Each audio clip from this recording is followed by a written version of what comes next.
Hi everybody, Dan Illman, Mike Beer. The feature race at Aqueduct on Saturday is the $100,000 Jazil Stakes at 9 furlongs. You can bet the Aqueduct card with a DRF Bets account. Sign up at bets.drf.com, deposit $50, bet immediately with $200. Let's meet the field for the $100,000 Jazil Stakes, carded as race number 8. We got the defending champion in this race. That's the number 2, Backside of the Moon, for trainer Leo O'Brien.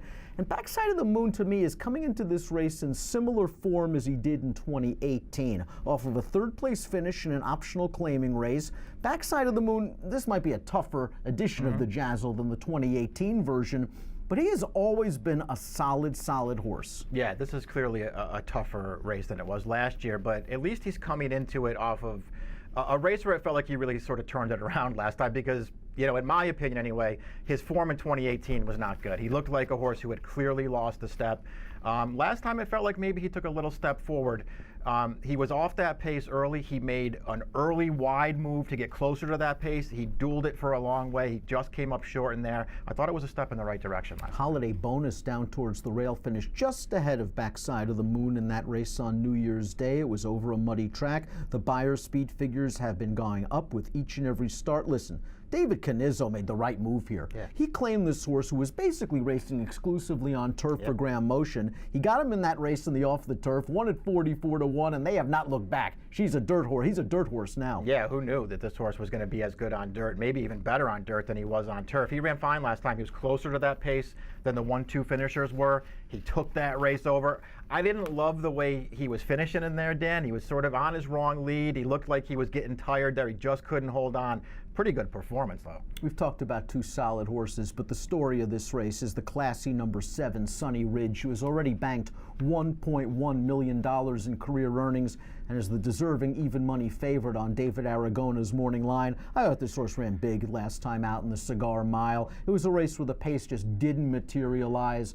Copper Bullet just didn't fire out of the gate. He was expected to be one of the speeds. Mendelssohn was not aggressively running out of the gate, and pattern recognition just took him on a merry chase. Sunny Ridge was sort of stuck behind Mendelssohn on the turn down towards the inside, and he finished pretty well while clear. He's done good work at 1 1/8 in the past. I think Sunny Ridge is just the horse to beat. He's got the fast races. I do. I agree with that. I mean, he's sort of versatile as far as distance goes. Yeah, he's good at the 1-turn mile, but he's good going longer, too. He's run plenty of races around 2 turns that make him the horse to beat in this race. And I'm with you. I think he's run fine in his last 2 races, and maybe even better than it looks. He's another horse who I thought last year as a 5-year-old, I don't know, I felt like he wasn't running his best races last year, but he did run well enough in his last 2 to make him the horse to beat in here. Is it a coincidence that those races were shorter? I don't know if it is. I think he's been fine going longer in his career, too. I don't really feel like the 1-turn races have anything to do with this horse's best form. I think he's fine around 2 turns as well. He did win the Jazil in 2017. I wonder if Steve Asmussen's got title ready, going the right way. He still is yet to run that fast race. His Beyers are in the low 90s, but he got it done last time out over a sloppy track going a 1-turn mile. The prior race in the Discovery was okay behind a red-hot horse in Plainsman. Title ready has to run faster, but that's not out of the question as a newly turned 4-year-old. No, that's true. He's supposed to be taking steps forward at this time in his career. Asmussen's barn's going really well in New York right now. They're winning tons of races.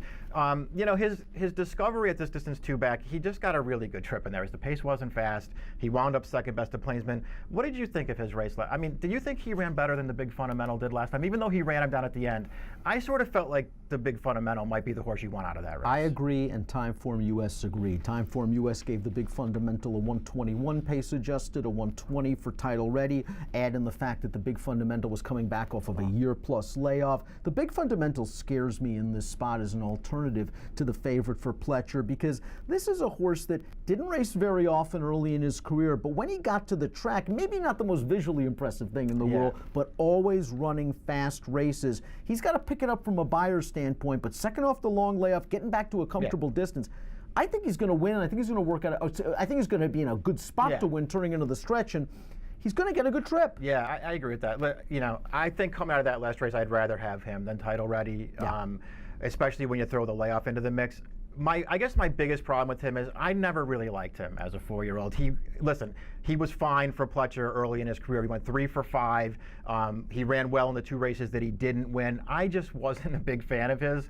It makes it hard for me to like him in a race like this, but I really do think he's going to take a step forward. Well, it's obviously a big step up in class. You look at the horses he's beaten in his career, horses like Securities and Do You Know Something and Hammering Hammer. It's a little bit different when you're going against horses like Sunny Ridge. Mr. Buff is a true distance specialist. He has won 4 of 5 at a mile and an eighth. He loves Aqueduct, and he looms the controlling speed in this race. He has won 3 in a row for John Kimmel, and his last race, the Alex M. Robb, I thought was legit, because he battled it out early. I thought that pace was solid. Twisted Tom was coming for him at the end. Mr. Buff, a horse who early in his career would settle.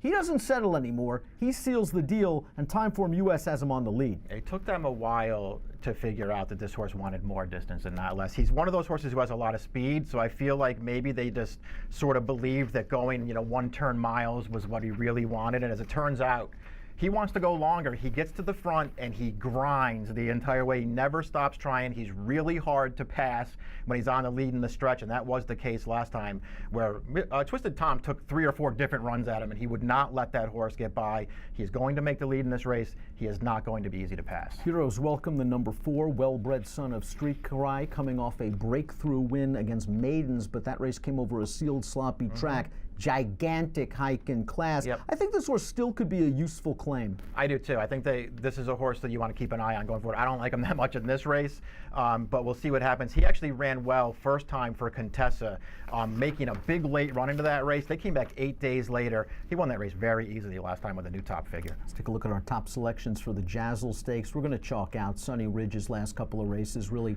stand him out, and he has run well around 2 turns in the past. How do you ride him in here? You know Mr. Buff's going to go. I assume the big fundamental's going to sit second as Timeform US has him. I think sitting third in a 3-wide trip will probably be okay. I think that's probably right. I think that's probably what they'll do. And listen, he's going to have to show up and run, because I think Mr. Buff, the form he's in right now, he will not be easy to get by. But I still think Sunny Ridge might be a little better than that horse. They're really the only 2 horses that I want in this Mike's race. going 7.526. I'm going 7.561 in the $100,000 Jazil Stakes. A little worried about the big fundamental, but Sunny Ridge looms the horse to beat. Remember to bet this nice card with a DRF Bets account. Ready, set, bet. Deposit 50, bet with 200 at bets.drf.com. Approximate post time for the Jazil, 3:49 Eastern. Best of luck.